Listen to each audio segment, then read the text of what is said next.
Allô, bandeko nangai lo sako bisika nso zomi bandeko nangai ba mama batata bandeko ba congolais ba véritable zaïrois. Il y a dit bolombo greffe international ya peuple mokonzi. To bengi sibino na vendredi il y a le 8 septembre. Tout le monde oyo azali très sensible na makambo ya mboka na biso la République démocratisée du Congo. Mboka na biso Zaïre.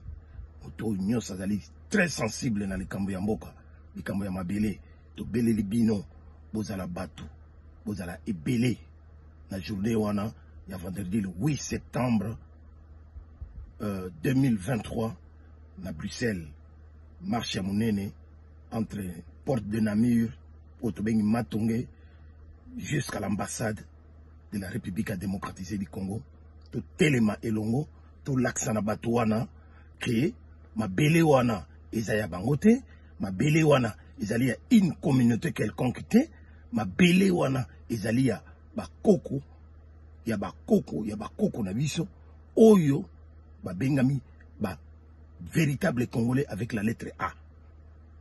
Félix se croit immortel. Par conséquent, il se permet de tuer en un tierce de temps plus d'une centaine de personnes. Il y a des manifestants qui ont manifesté pacifiquement pour le départ de MONUSCO na Goma. Et lui, il se permet d'envoyer ses sbires. Il y a des JR pour exécuter, pour massacrer le peuple wana. Lelo oyo, a kamati suba, ba victime oyo bazali ba rescapé na situation wana pour na ko juger bango et ko condamner bango afin qu'ils puissent se taire ba pesa ba témoignage na bango te ya moto bele libino e bele boya to tambola jour wana